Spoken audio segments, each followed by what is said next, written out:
तो दोस्तों welcome to my YouTube channel. आज हम आपको बताने वाले हैं बीपीएससी एग्ज़ाम के रिगार्डिंग प्राचीन भारत का इतिहास। ठीक है दोस्तों, मुझे पता है कि बीपीएससी में मॉडर्न हिस्ट्री ज़्यादा इम्पोर्टेंट होती है। ठीक है, ये जो मॉडर्न हिस्ट्री है ये ज़्यादा इम्पोर्टेंट होती है, तो इसको भी पढ़ाऊँगा, लेकिन मॉडर्न से ज़्यादा और थोड़ा ही कम प्राचीन भी रहता है। ठीक है दोस्तों, प्राचीन भी इम्पोर्टेंट ही है। एक एक क्वेश्चन इम्पोर्टेंट है प्री के लिए, जो प्री एग्ज़ाम होता है बीपीएससी का, उसके लिए बहुत ज़रूरी है, जो 72 होने वाला है उसके लिए। ठीक है दोस्तों, तो आइए शुरू करते हैं। तो देखिए, previous year BPSC previous year questions लिए हैं मैंने। ठीक है, हिस्ट्री के प्रीवियस ईयर। तो आइए शुरू करते हैं। पहला क्वेश्चन क्या है? पहला क्वेश्चन देखिए दोस्तों, पहला क्वेश्चन है, भारत में पशुपालन एवं कृषि का प्राचीनतम साक्ष्य कहाँ प्राप्त हुआ है? भारत में पशुपालन एवं कृषि का प्राचीनतम साक्ष्य मेहरगढ़ में प्राप्त हुआ है। ठीक है, मैं क्वेश्चन के बाद सीधे आपको आंसर दे दूंगा और बाद में क्विज चलेगा। ठीक है दोस्तों, कुछ दिन बाद क्विज चलेगा। ठीक है, अब दूसरे क्वेश्चन पे आते हैं। दूसरा क्वेश्चन है, निम्नलिखित में से किस कैथोलिथिक युग भी कहा जाता है? किसे? निम्नलिखित में से किसे कैथोलिक युग भी कहा जाता है? कैल्कोलिथिक युग है दोस्तों, कैल्कोलिथिक युग, तो ताम्रपाषाण युग को। ठीक है, आगे देखिए, प्रथम मानव जीवाश्म भारत की किस नदी घाटी से प्राप्त हुआ है? प्रथम मानव जीवाश्म भारत की किस नदी घाटी से प्राप्त हुआ? नर्मदा नदी घाटी। ठीक है, आगे देखिए, निम्नलिखित में से किस राज्य में भीमबेटका स्थल स्थित है? देखिए, निम्नलिखित में से किस राज्य में भीमबेटका स्थल स्थित है? बहुत फेमस क्वेश्चन है, प्राचीन में ये पूछता है, तो मध्य प्रदेश। ठीक है, अगला क्वेश्चन है, निम्नलिखित में से कौन सा जानवर सिंधु घाटी सभ्यता के लोगों को नहीं पता था? निम्नलिखित में से कौन सा जानवर सिंधु घाटी सभ्यता के लोगों को नहीं पता था? तो वो घोड़ा। ठीक है दोस्तों, और ये देखिए, अब आता है, निम्नलिखित में से किस शहर को मिनी हड़प्पा के नाम से जाना जाता है? किस शहर को मिनी हड़प्पा के नाम से जाना जाता है? लोथल को। ठीक है दोस्तों, अब देखिए आगे, एक मिनट दोस्तों, ये देखिए, आगे बढ़ते हैं हम। सिंधु सभ्यता निम्नलिखित में से किस युग में पड़ता है? ठीक है, सिंधु सभ्यता निम्नलिखित में से किस युग की सभ्यता है?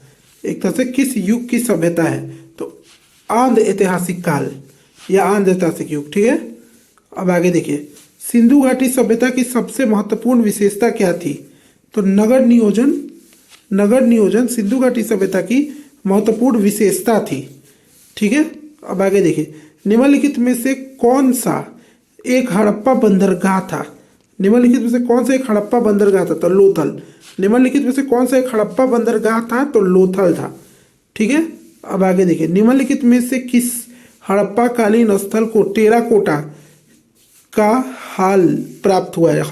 ठीक है, ये हल है दोस्तों, ये हल प्राप्त हुआ है। ठीक है, तो वो बनवाली और कालीबंगा। निम्नलिखित में से किस हड़प्पा कालीन स्थल से टेराकोटा का हल प्राप्त हुआ है? ठीक है, आगे देखिए, आगे क्वेश्चन आ जाएगा, किस हड़प्पा स्थल पर हमें जुते हुए खेत के साक्ष्य मिले हैं? किस हड़प्पा स्थल पर हमें जुते हुए खेत के साक्ष्य मिले हैं? तो कालीबंगा, राजस्थान।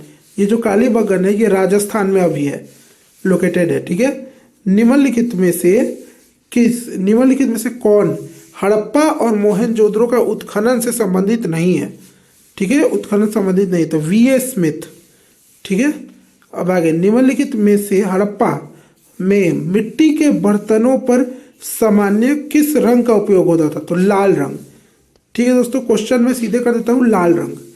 अब आगे देखिए, ऋग्वेद में कौन सा मंडल पूर्णतः सोम को समर्पित है? तो नवा मंडल।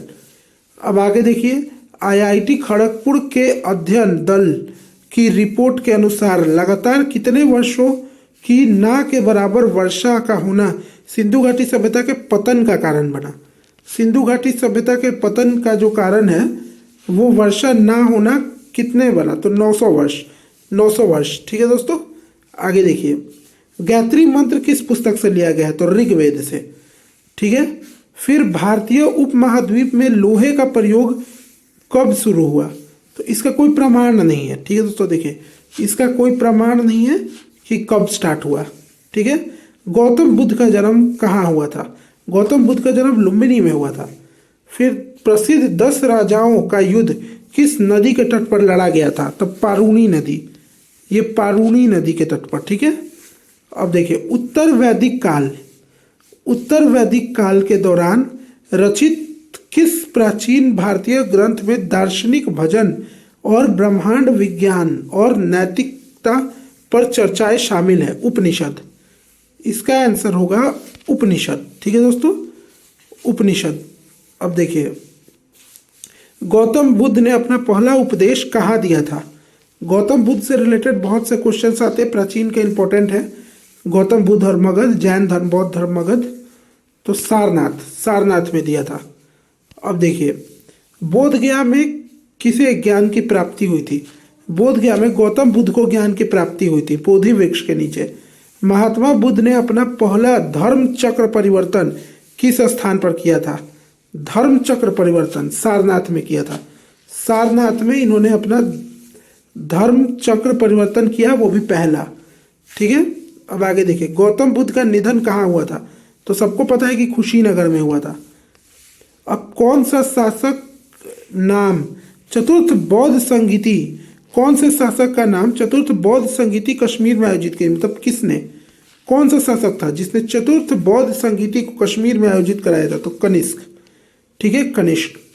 अब देखिए अशोक के शासनकाल में बौद्ध सभा किस नगर में आयोजित की गई थी? तो पाटलिपुत्र में। ठीक है, फिर अब अगला देख लीजिए, तीसरा बौद्ध सभा किस स्थान पर बुलाई गई थी? तीसरा बौद्ध सभा पाटलिपुत्र में बुलाई गई थी। महात्मा बुद्ध को महापरिनिर्वाण कहाँ हुआ था? महात्मा बुद्ध का महापरिनिर्वाण कुशीनगर में हुआ था। ठीक है, त्रिपिटक किसकी धार्मिक पुस्तक है? त्रिपिटक बौद्ध धर्म की धार्मिक पुस्तक है। ठीक है दोस्तों, निम्नलिखित में से कौन महायान बौद्ध धर्म और हीनयान बौद्ध धर्म के बीच मूलभूत अंतर का प्रतिनिधित्व करता है? देवी देवताओं की मूर्ति की पूजा करना। ठीक है, अब देखिए चीनी यात्री सुंगयून ने भारत की यात्रा कब शुरू की थी? ठीक है, तो वो 1515 से लेकर 515 से लेकर 520, 515 से लेकर 520, कब की? 515 से 520। ठीक है दोस्तों, अब आगे देखिए बोध गया में बोधि वृक्ष अपने वंश की कौन सी पीढ़ी है? ठीक है, कौन सी पीढ़ी का वृक्ष है? तो महात्मा बुद्ध वाली बोधि वृक्ष अब जीवित नहीं है, इसे एक महारानी ने सदियों पहले काट दिया था। ठीक है, जो असली वाला था। अब देखिए बोध गया में महाबोधि मंदिर बनवाया गया था क्योंकि गौतम बुद्ध को ज्ञान प्राप्त हुआ था। ठीक है, गौतम बुद्ध को ज्ञान प्राप्त हुआ था। महात्मा बुद्ध को एक देवता के स्थान पर किस राजा के युग में प्राप्त हुई? कनिष्क। तो देखिए कनिष्क जो था, कनिष्क, उसके शासनकाल में महात्मा बुद्ध को एक देवता का स्थान प्राप्त हुआ था। ठीक है, एक देवता का स्थान प्राप्त हुआ था। ये बीपीएससी के एग्जाम में बहुत इंपॉर्टेंट है दोस्तों, बीपीएससी के एग्जाम में। और देखिए नालंदा विश्वविद्यालय ज्ञान का केंद्र था, तो बौद्ध धर्म का। ठीक है, अब बुद्ध की प्राचीनतम प्रतिमा किस शैली से प्राप्त हुआ है?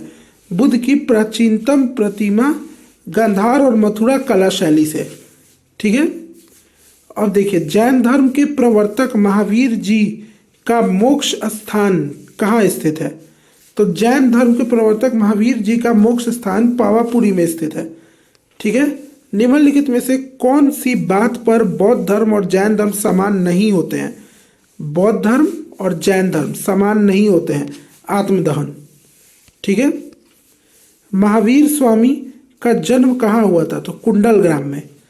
भगवान महावीर का प्रथम शिष्य कौन था? तो जमाली। ठीक है दोस्तों, बराबर की गुफाएं, बराबर ही है, बराबर की गुफाओं का प्रयोग किसने आश्रम गृह के रूप में किया था? अजीवकों ने। ठीक है, निम्नलिखित में से कौन सबसे पूर्वकालिक जैन ग्रंथ कहलाता है? 14 पूर्व। 14 पूर्व ही नाम है इसका, 14 पूर्व। त्रिरत्न या 3 रत्न जैसी सती ज्ञान सच्ची आस्था, सती ज्ञान सच्ची आस्था और सटीक क्रिया निम्नलिखित में से किससे संबंधित है? ठीक है, तो ये क्या बोल रहा है? त्रिरत्न या तीन रत्न जैसी सती ज्ञान सच्ची आस्था और सटीक क्रिया निम्नलिखित में से किससे संबंधित है? जैन धर्म से संबंधित है। अब आजीवक संप्रदाय के संस्थापक थे मखली गोसाल। ठीक है, मखली गोसाल। ठीक है, आगे देखिए, पाटलिपुत्र में बुलाई गई प्रथम जैन संगति का अध्यक्ष कौन है? पाटलिपुत्र में बुलाई गई प्रथम जैन संगति का अध्यक्ष स्थूलभद्र है, स्थूलभद्र। ठीक है, अब वह स्थान जहां महावीर ने पूर्ण आध्यात्मिक ज्ञान केवल ज्ञान प्राप्त किया था। ठीक है, केवल ज्ञान प्राप्त किया था। वह स्थान जहां महावीर ने पूर्ण आध्यात्मिक ज्ञान केवल ज्ञान प्राप्त किया था। ठीक है, जंभिक ग्राम, ये ग्राम है दोस्तों, ग्राम। ठीक है, जंभिक ग्राम। ठीक है, ये ग्राम है। अब आगे देखिए, निम्नलिखित राजाओं में से किसका जैन धर्म के प्रति भारी झुकाव था? ठीक है, खारवेल। ठीक है, ये चुका है नहीं, ये झुकाव था। ठीक है, भारी झुकाव था।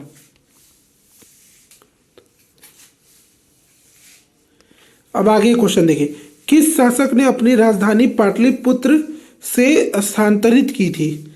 तो उदयन ने, ये उदयन है। ठीक है, उदयन। ठीक है, उदयन।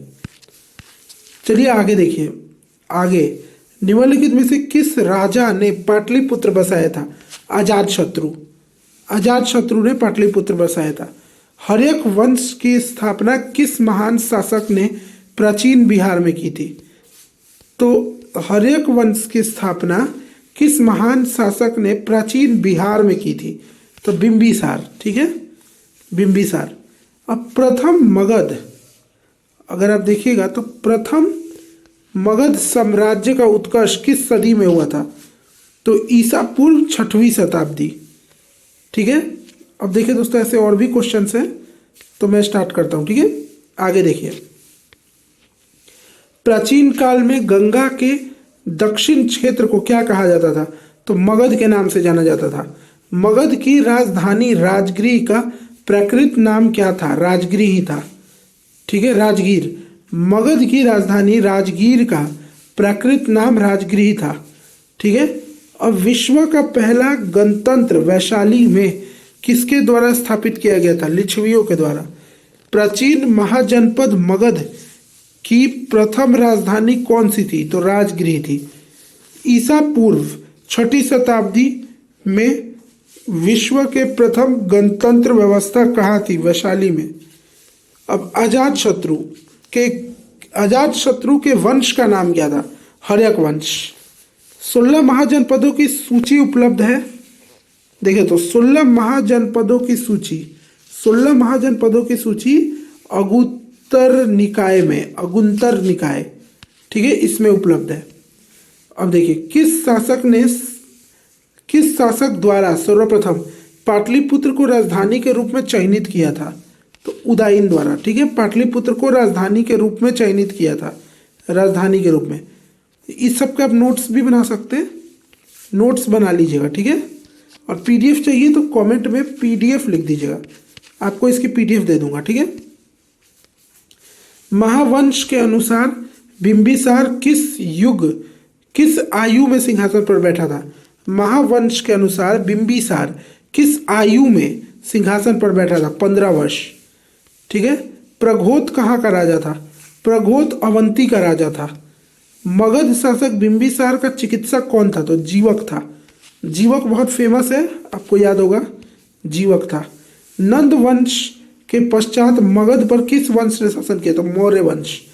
राजा खारवेल का नाम जुड़ा है हाथी गुफा लेख के साथ, अंग महाजनपद की राजधानी थी चंपा।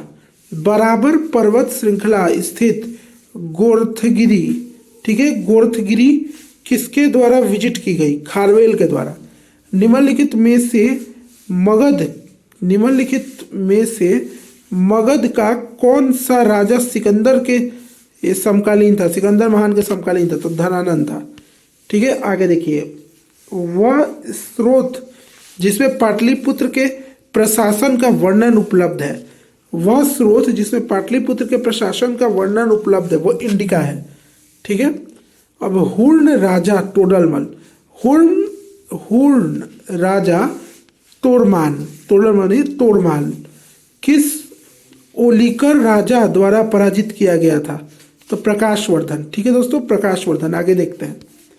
तो ये दोस्तों लास्ट क्वेश्चन था। ये जो प्रश्न था दोस्तों, ये लास्ट क्वेश्चन था दोस्तों। ठीक है, हमारी इस वीडियो का ये लास्ट क्वेश्चन था। ठीक है, आपको अगर इसकी पीडीएफ चाहिए तो पीडीएफ आप कमेंट में लिख दीजिएगा, मैं आपको पीडीएफ दे दूंगा। ठीक है, और आपको ये वीडियो कैसा लगा वो भी बताइएगा, और लाइक कर दीजिएगा इसको। ठीक है, शेयर कर दीजिएगा। ऐसी वीडियोस अब आती रहेंगी, अब नहीं रुकेंगी। ठीक है दोस्तों, इंपॉर्टेंट अब मॉडर्न का थोड़ा सोच रहा हूँ मैं कि मॉडर्न इंडिया लाऊं। ठीक है, previous year, modern India previous year का मैं लाने का सोच रहा हूँ। ठीक है दोस्तों, तो अब वीडियो मॉडर्न इंडिया का आएगा। ठीक है, प्राचीन का कुछ क्वेश्चंस था जो मैंने आपको कराए हैं, इम्पोर्टेंट था, और प्राचीन का और भी वीडियोस आएंगी, अभी रुकेंगी नहीं, पूरा कवर करा दूंगा। ठीक है, हिस्ट्री, पॉलिटी, इकोनॉमी पूरा कवर करा दूंगा। अगर आप मुझे फॉलो करते हैं तो 150 में 120 तो गारंटी से आप ला सकते हैं। ठीक है दोस्तों, इतनी जीके जीएस मैं आपको पढ़ा दूंगा, इतनी जीके जीएस मैं आपको पढ़ा दूंगा। ठीक है दोस्तों, और भी वीडियोस बीपीएससी के रिगार्डिंग आती रहेंगी मेरे इस वीडियो पे। बीपीएससी 72 के रिगार्डिंग और भी वीडियोस आती रहेंगी जिससे आपको हेल्प हो सके। ठीक है, और भी कुछ हो तो कमेंट में बताइएगा।